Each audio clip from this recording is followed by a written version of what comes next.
Insaf. You want key to heaven? Treat people the way you like to be treated. Speak to them the way you like to be spoken to.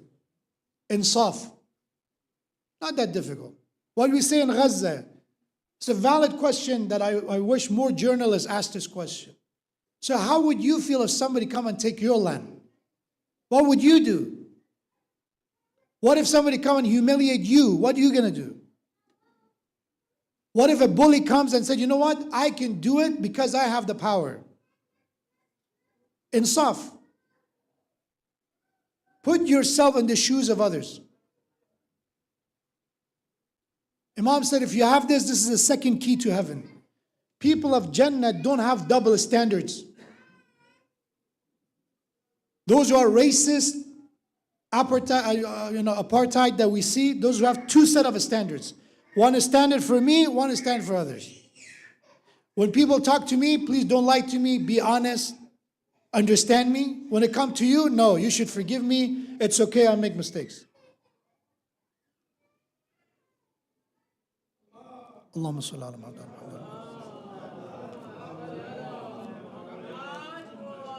The third one, Imam says, وَأَفْشَى السَّلَامِ فِي الْعَالَمِ. The third key to heaven is to spread salam in the world. Salam is the way that we greet one another, which means peace. Salamun Alaykum means peace be upon you. One of the names of Allah is As-Salam. The key to heaven is that not to put the world in more problem. That we are ultimately looking to bring our communities together.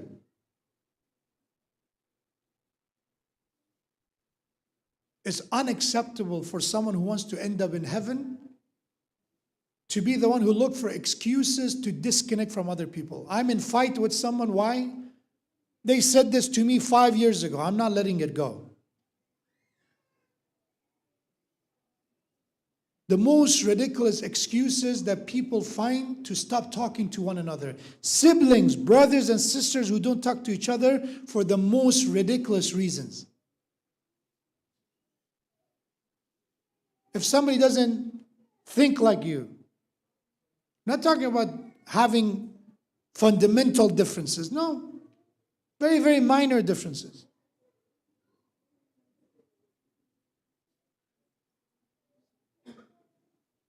The key to heaven is looking for salam. Then you say, what if that you are, well, how are we going to justify standing up to zalim? Remember, we have the hadith, again narration. Imam alayhi salam said, may Allah bless those who are helping zalimeen, those who help the oppressors. What kind of a dua is this that Imam is making? To help a zalim, to help an oppressor.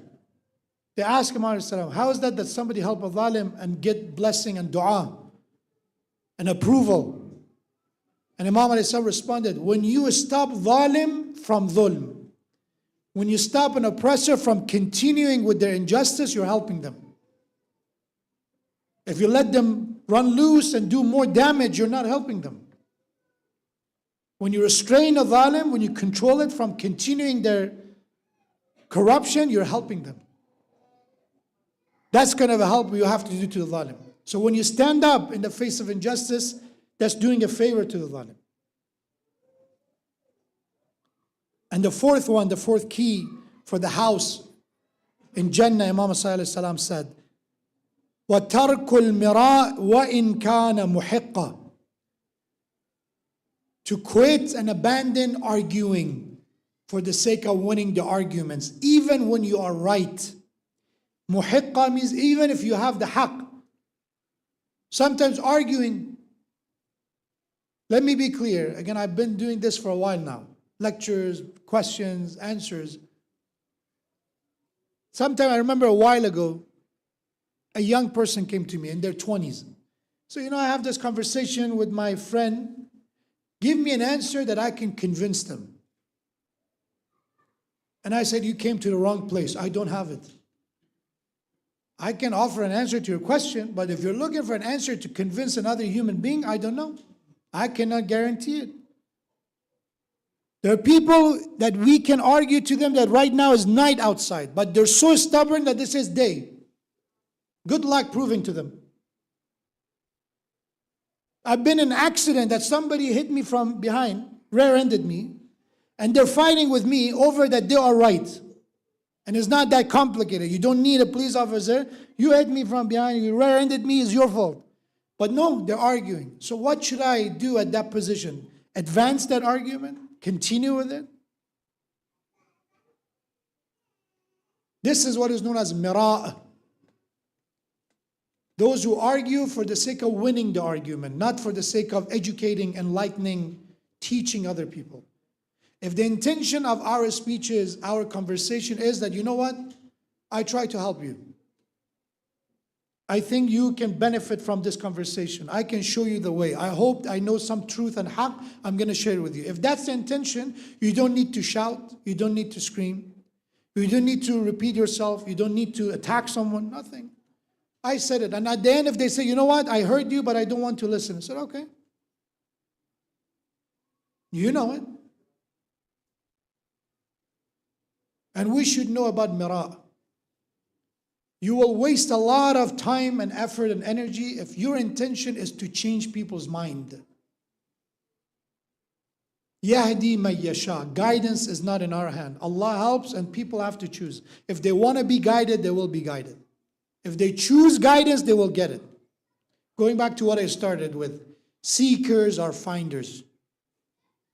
If you're looking for truth, you will find it. But if you're stubborn, you already made up your mind, you don't want to change your mind, it doesn't matter. People did not listen to the messengers of God. Our prophets perform miracles rather than believing in their miracles. They asked for miracles, by the way. Some of these people, they came and said, okay, you're the messenger of God. Prove it. Show it to me. How? Miracles. Miracles were performed. And after that, what they said? He's a magician. He's a sorcerer. You asked for it. So regardless of what you do is not enough. Daesh is an example of that. Daesh and those who are anti-Shias, so you know Shias are mushrik. I said, okay, you have a claim. We don't believe in anyone beside Allah. No, you do. I said, okay, no, let's talk to you. La ilaha illallah. There is no God but Allah. No, we don't believe it. How can I prove it to you? There's no way. You're hiding it. You're not saying the truth. These savages, if they would have gotten a Shia, if that Shia said, you know what? For the sake of you guys, I will leave being a Shia. Let me become one of you. I said, no, we don't believe you. You're saying it because now you're caught. There were apparently, even according to their standards, was no way of getting away from their punishment. The messenger of God lived with munafiqeen and hypocrites, those who said they believed, but they didn't believe at heart. And Rasulullah said, okay, let them be. They're munafiq, Allah knows what to do with them, but He didn't say, oh, I know you're a munafiq, get away. No. But these people, God forbid, they think they're higher than Prophet. Oh, you Shias, you're mushrik. How so? You're saying that Ali is the Prophet. No, we don't say that. You say He is another God. No, we don't say that. No, you say it. You don't know it. How can you win an argument with this person? There was this Quran memorization competition recently. A representative from a Shia country went there. A sister, a woman, in a hifz, in memorization. Subhanallah, their name is Zahra. The last name is Husseini. I don't know how more of a Shia name they needed. Coming from a Shia country. And she was one of the people who performed well, recited well. And I look at the comments. Again, sometimes I'm obsessed with knowing what people think. And I do not encourage you to do it. It's a rabbit hole. It does not help you. I look at the comment. Said, yeah, Alhamdulillah, she is not a Shia. How you know? No, we know. Someone said, no, she is. No, she's not. She was literally coming from Abdul Azim Hassani in Shahr Ray. If you know about Ray, Abdul Azim Hassani is a ziyarah there. There's a Quran institution in the ziyarah that she was representing. No, Alhamdulillah, she's not. How can you win an argument? Hundreds and hundreds of comments. And sometimes these arguments within our own communities over nothing. Over nothing. SubhanAllah, you should see it. And Imam as-Sadiq said, a key to heaven, a house in heaven, is to quit arguing even if you're right. You can have conversation, you have discussion, but the moment is argument, is about you winning. And sometimes in order to win, you start insulting the other person. You start calling them names. You start disrespecting them. That becomes a heated argument. It's not about the haqq, it's not about education, it's not about knowledge, it's about winning. And Imam said, quit. It does not benefit you, it does not benefit them. Say salawat ala Muhammad wa ala Muhammad.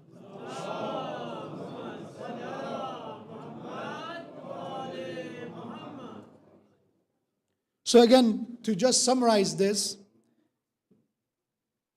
the issue that we've mentioned, the 4 keys to heaven according to Imam Sadiq alayhi salam. One was fear of losing wealth through charity. The one who gives in the way of Allah without being scared of poverty, that's the one you get to the keys to heaven.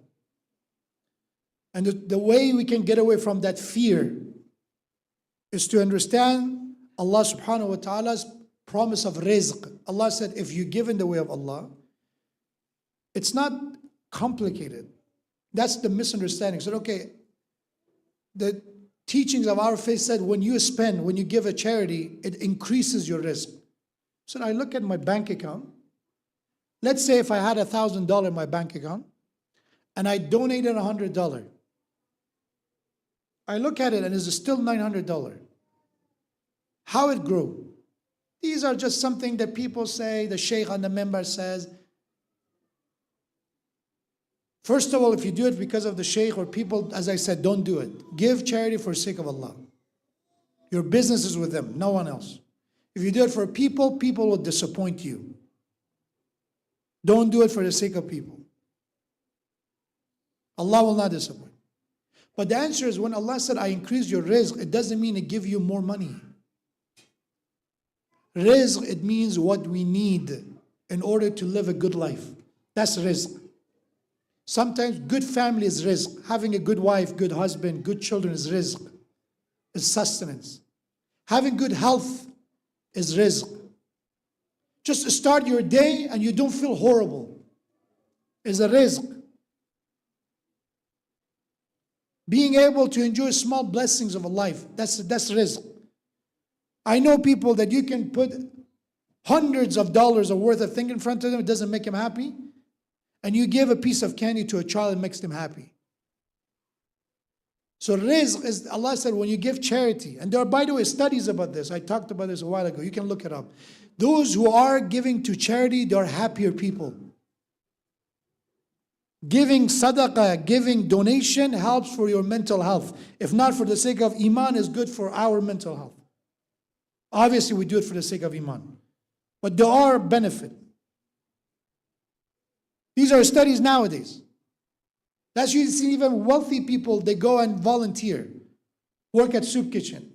Volunteer here and there.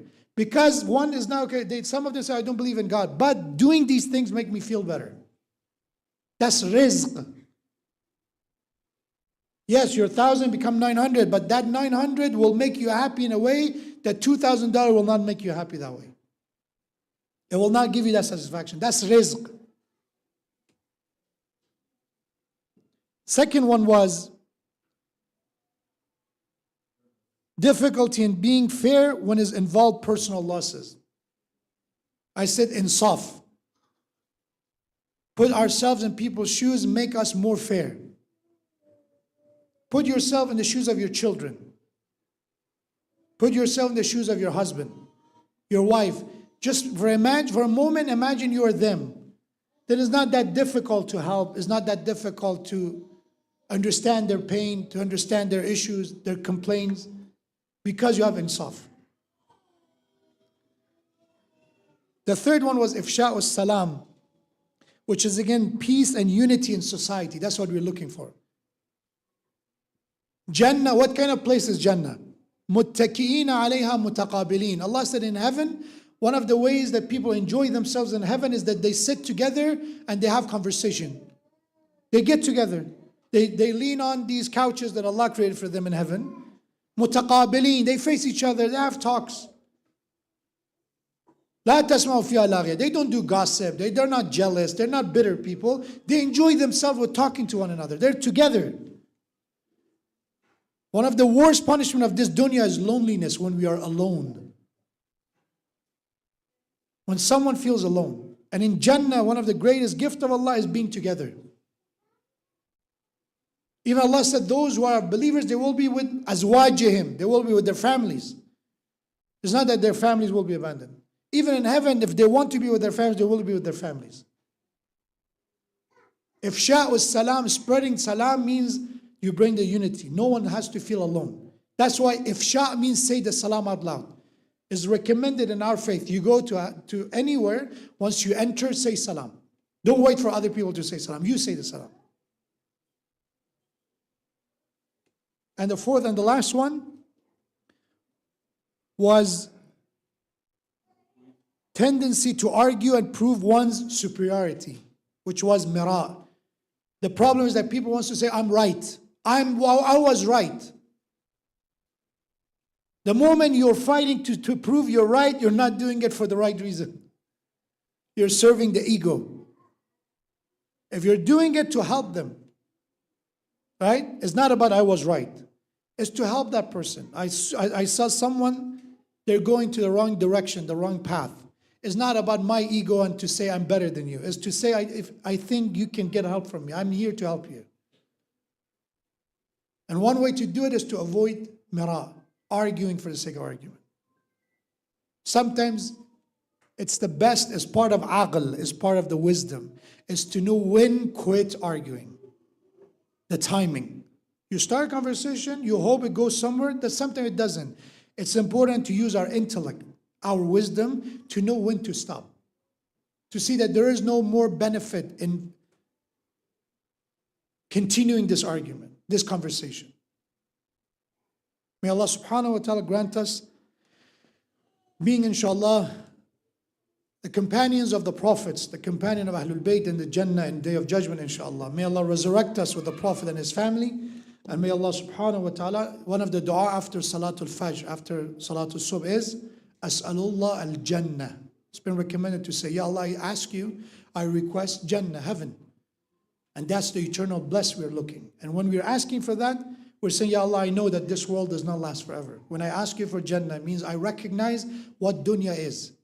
Is it temporary, is it transitory, is it a short-term place that prepare me, inshallah, for the eternal and the final abode that is coming for all humanity. May Allah subhanahu wa ta'ala bless us with His mercy and forgive us and bless the soul of all of our marhumeen. Let's also remember marhum Ahmed Farid al-Karimi, a brother who was with us and passed away last week. May Allah bless his soul.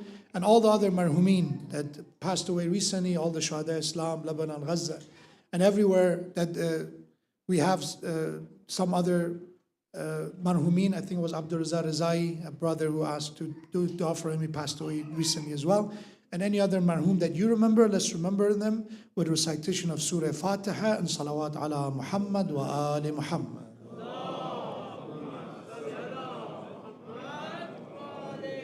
بسم الله الرحمن الرحيم الحمد لله رب العالمين الرحمن الرحيم مالك يوم الدين إياك نعبد وإياك نستعين.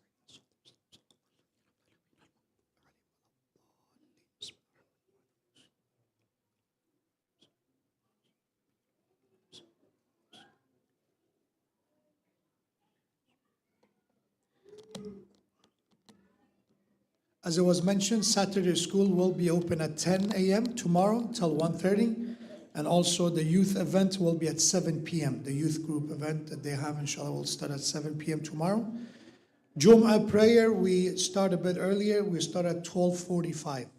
So if you're, inshallah, coming for Jum'ah, 12:45 is the start of Jum'ah. And also, you know that Friday nights now we start at 7 p.m. with Salatul Maghribain because of the change of the time for Salah. Let's stand up. We finish with the ziyarah. وَعَجِّلِ اللَّهُمَّ فِي فَرَجِ مَوْلَانَا صَاحِبَ الْعَصْرِ وَالزَّمَانِ السلام عليك يا رسول الله يا نبي الله يا خير خلق الله يا خاتم النبيين السلام عليك يا أمير المؤمنين ويا إمام المتقين علي بن أبي طالب السلام عليك يا فاطمة الزهراء سيدة نساء العالمين.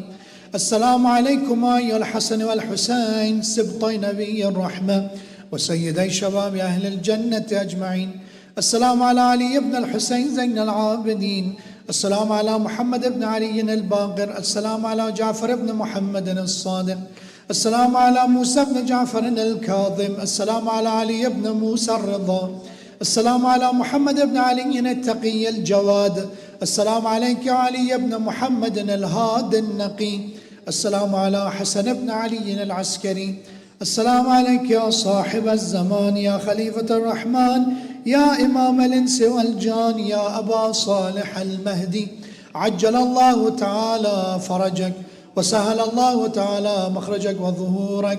السلام عليكم يا أهل بيت النبوة ورحمة الله وبركاته. أعوذ بالله من الشيطان الرجيم. بسم الله الرحمن الرحيم. إنا أعطيناك الكوثر فصل لربك وانحر إن شانئك هو الأبتر.